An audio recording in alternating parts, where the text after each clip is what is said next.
இப்போ சீமான் அவர்கள் பேசியது இப்போ ஊடகங்களே திரும்பி பார்க்க வைக்கக்கூடிய ஒரு விஷயமா இருக்கு. அதாவது தமிழன் அல்லாதவன் வாழ்வதற்கு கொண்டு வரப்பட்டது தான் திராவிடம் அப்படின்னு சொல்லிட்டு சீமான் அவர் பேசியிருக்காரு. இருந்த குறிப்பிட்டு திமுகவை பயங்கரமா தாக்கி பேசியிருக்காரு. இது உண்மை அப்படின்னு சொல்லிட்டு பலரும் பல விமர்சனத்தை முன்வைக்கிறாங்க. உங்களுடைய பார்வையில் இது எப்படி தோணுது? சீமான் அவர்களுக்கு கூறியது முழுக்க முழுக்க உண்மை. அமைச்சர்களும் வரக்கூடிய வருமானத்தை அவங்களும் சக அந்த குடும்பத்துக்குள்ள யாராரு கொண்டு கொடுக்கணும்னு சொல்லிட்டு பகிர்மான பங்கு வச்சிருக்கிறாங்க. அப்போ ஒரு ஆட்சியை மக்கள்கிட்ட ஏமாற்றி நீங்களே ஆட்சி பெற்று சொந்த மாநில மக்களுக்கு எதுவுமே செய்யாமல் தொழிற்சங்க பிரச்சனையை தீர்க்கல, மக்களுடைய குறைகளை தீர்க்கல, மக்களுக்கு என்னென்ன தேவையும் கொடுக்கல. அதான் அவர் சொல்றாரு, 1000 ரூபாய்க்காக கிறிஸ்துமஸ் விழா கொண்டாடுற நேரத்துல இந்துக்கள் போய் பல தாக்குதல், மதவெறி தாக்குதலை ஏற்படுத்தியிருக்காங்க. இப்ப வர மோடி அவர்களும் உள்துறை அமைச்சர் அமித்ஷா அவர்களும் எந்த ஒரு கண்டனத்தையுமே தெரிவிக்கலையே. இது யாரை பார்த்து கேட்க வேண்டிய கேள்வி? இது யாருக்கு தலைக்குனிவு? சட்டம் நாடாளுமன்றத்தில் அந்த திருடன் வாக்கு திருடன் குதிக்கக்கூடிய ராகுல் காந்தி ஏன் மௌனம் சாதி விட்டாரா? காங்கிரஸை சைவர் நிலைமைக்கு உள்ள நிலைப்பாடு உருவாக்கி விட்டார்கள்.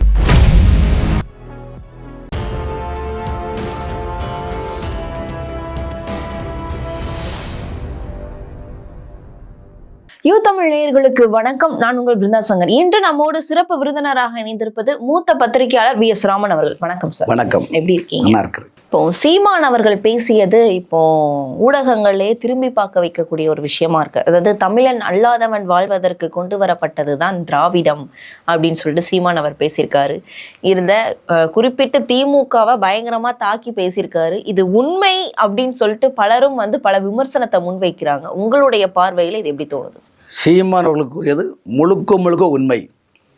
தமிழ்நாட்டில் திராவிடம் மீது மக்களிடையே வாக்குகளை பெற வேண்டும் மட்டுமில்லை, தனக்குன்னு ஒரு நிலைப்பாடை உருவாக்க வேண்டும். எங்கேயுமே திராவிடம் என்ற நிலைப்பாடு எங்கேயுமே ஆளுநரை இதை தான் தொடர்ந்து சொல்லிட்டே இருக்கார். தமிழ்நாட்டுடைய ஆளுநர் மேதகு ஆர்.என். ரவி அவர்கள் தொடர்ந்து திராவிடம் என்ற பொய்யான ஒரு நிலைப்பாடை நீங்கள் சொல்லியிருக்கீங்க.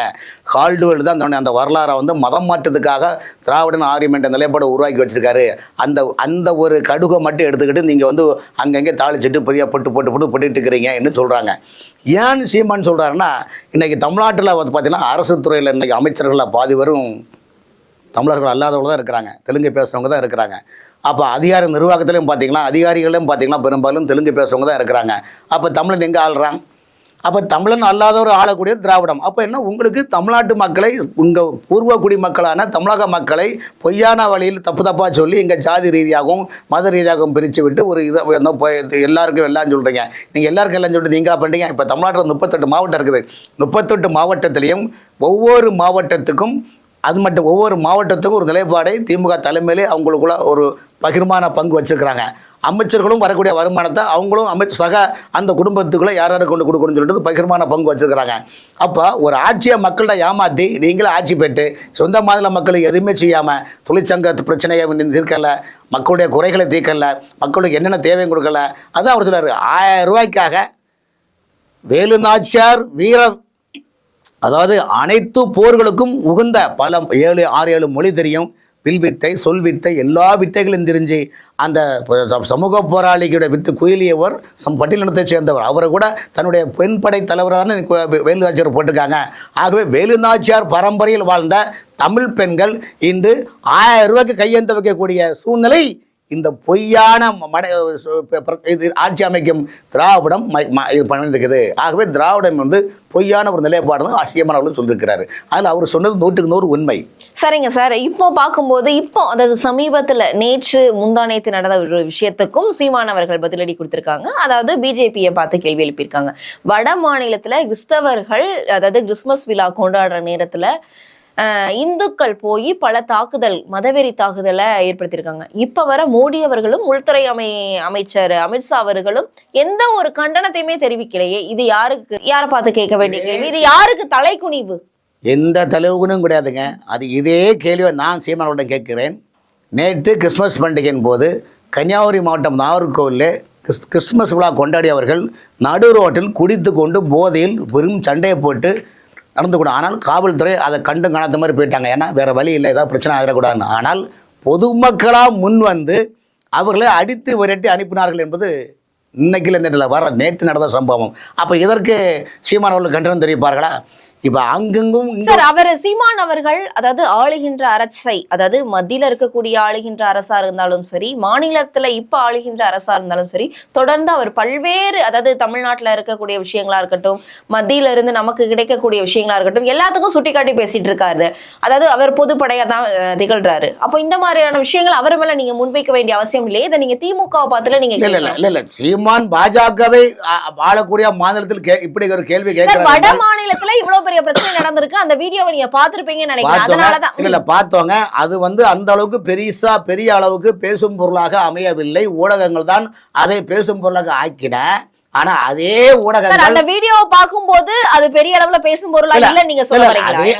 அதே ஊடகங்கள் நார்கோல் நடந்த சம்பவத்தை ஏன் காட்டவில்லை, ஏன் சீமான் அதை கண்டிக்கவில்லை என்றால் தமிழ்நாட்டினுடைய நிலைப்பாடு ஒரு மனநிலையும் வடமாநில நடக்கும் மனநிலை என்பது என்ன, அங்கே என்ன நிலைமைன்னு சில விஷயங்கள் அங்கே வெளிச்சம் போட்டு காட்ட முடியாது, சில விஷயங்கள் அங்கே வெளிப்படையாக சொல்ல முடியாது. இன்னைக்கு குமரி மாவட்டத்தில் மெஜாரிட்டியே கிறிஸ்தவ மக்கள் தான், தெரியுமா?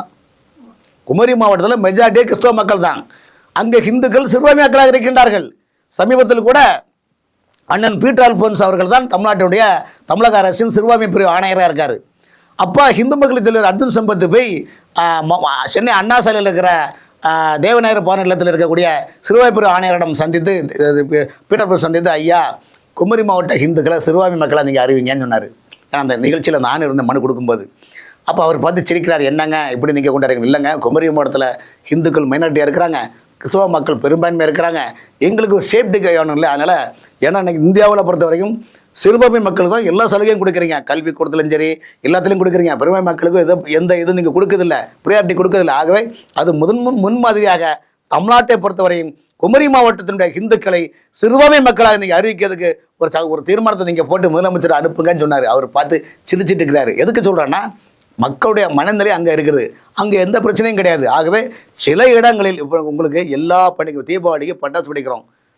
நீங்கள் மறுநாளை பேப்பரில் பார்த்தீங்கன்னா தமிழ்நாட்டில் கிட்டத்தட்ட ஆயிரக்கணக்கான குடிசைகளில் ராக்கெட் வீசி தீப்பிடித்து இருந்தன, பட்டாசை வெடித்து சட்ட விதிகளை மீறி வெடித்து 100 பேரும் வழக்கு போட்டுக்கன்னு சொல்கிறாங்களே இல்லையா. ஆகவே இந்த மாதிரி நிகழ்வுகள் சில இடங்களில் அங்கே உண்டு இங்கே உண்டுமா நினைக்கிறோம். இப்போ நீங்கள் எதை சொல்கிறீங்களே, உத்தரப்பிரதேசில் சிஎம் யோகி ஆதித்யா என்ன சொன்னார் தெரியுமா?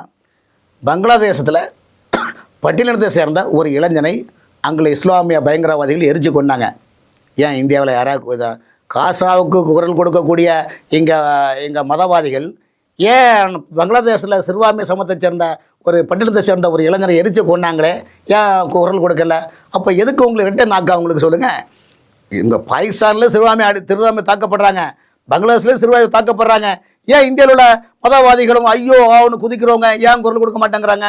அப்போ பாஜகவே குரல் கொடுக்கலையே சார். சிஎம் கேட்டுக்காரல, ஊபியுடைய சிஎம் கேட்டுக்காரல.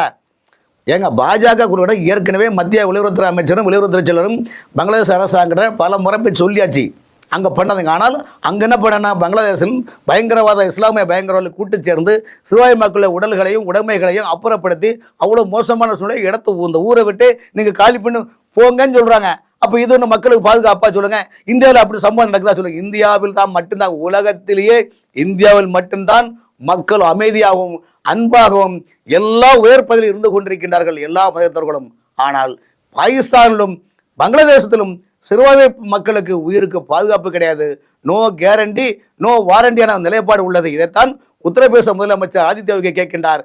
பட்டினத்தை சேர்ந்த அந்த இளைஞனுக்கு நீங்கள் படுகொலை செய்திருக்காங்களே, எரிச்சு கொடுக்காங்களே, இதுக்கு நீங்கள் என்ன செய்கிறாங்க கேட்டால் அதுக்கு இந்தியாவில் எதிர்கட்சி தலைவர்கிட்ட எந்த பதிலும் இல்லையே. நாடாளுமன்றத்தில் அந்த திருடன் வாக்கு திருடன் குதிக்கக்கூடிய ராகுல் காந்தி ஏன் மௌனம் சாதி விட்டாரா? ஏன் திராவிடம் பேசக்கூடிய தமிழ்நாட்டு முதலமைச்சர் மௌனம் சாதித்து விட்டாரா? நாடாளுமன்றத்தில் பேசக்கூடிய கனிமொழி அம்மையார் சிறுபான்மை மக்களுக்கு அறைகோல் விடுக்கின்றார்களே, ஏன் பங்களாதேஷில் சிறுபான்மை மக்கள் எரிச்சு கொண்டாட அறைகோல் ஏன் மௌனம் சாதி விட்டார்கள்? அப்படி என்றால் உங்களுக்கு நோக்கம் என்ன? அங்கே சிறுபான்மைன்னு சொல்லும்போது அங்கே இந்துக்கள் வருகின்றார்கள், இங்கு சிறுபான்மை சொன்னால் கிறிஸ்தவர்கள் இஸ்லாமியர் வருகின்றார்கள். நம்ம அவங்களுக்கு சாதகமாக சொன்னாங்க, ஓட்டு பாதிக்க ஓட்டு வங்கிக்கான நாடகம் தானே இந்த நாடு தடைக்கின்றார்கள். ஆகவே சில தவறுகள் அங்கொண்டு இங்கொண்டு நடக்கத்தான் செய்யும். இது நம்ம நீங்கள் நினைச்சாலும் நான் இடத்துல கட்டுப்படுத்த முடியாது. சரிங்க சார், இப்ப மக்கள் மத்தியில பிஜேபிக்கு இருக்கக்கூடிய வரவேற்பு எந்த அளவு இருக்குன்னு நீங்க நினைக்கிறீங்க? இந்தியாவில் இன்னைக்கு உள்ள பிரச்சனையை பொறுத்தவரையிலும் 2014 பிறகு இந்தியாவில் காங்கிரஸை மக்கள் கைகளை விட்டார்கள். காங்கிரஸை சைவர் நிலைமைக்கு உள்ள நிலைப்பாடு உருவாக்கி விட்டார்கள். 38 கட்சிக்கு மேல் நாடாளுமன்ற தேர்தலில் இந்த 2024 கூட்டணி வைத்தும் கூட காங்கிரஸ் கட்சி 100க்கு மேலே தாண்டவில்லை. இன்னைக்கு அதுக்கு பிறகு பார்த்தீங்கன்னா இந்தியா கூட்டணி எங்கே தேடுவேன், கூட்டணியை எங்கே தேடுவேன். காரணம் ஆமாம் அப்படி தனியாக பிரிஞ்சுட்டு போயிட்டாங்க, திரிணாமுல் காங்கிரஸ் தனியாக பிரிச்சுட்டு போயிட்டாங்க.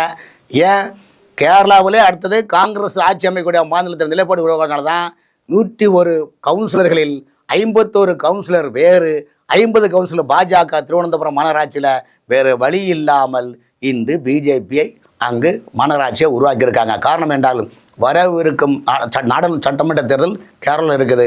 ஆகிய அங்கே காங்கிரஸ் ஆட்சி அமைக்கலாமா, அதை வைத்து இங்கே தாவேக்கடம் கூட்டணி வைக்கலாமா என்று அங்கொண்டு இங்குமாக தூதுவிட்டு கொண்டிருக்கின்றார்கள். ஆகவே இந்தியாவை பொறுத்தவரையும் பாஜக மிகப்பெரிய எழுச்சி கண்டுள்ளது.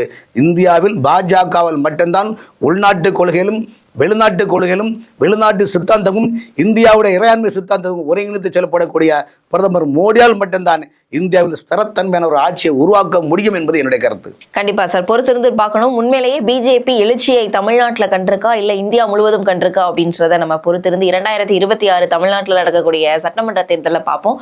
அது குறித்தும் பிளஸ் சீமான் அவர்கள் பிஜேபி குறித்தும் திராவிடம் குறித்தும் பல்வேறு விவரங்களை குறித்து பேசியிருக்காரு. அது குறித்து பல்வேறு விவரங்களை எங்களோட பகிர்ந்தமைக்கு நன்றி.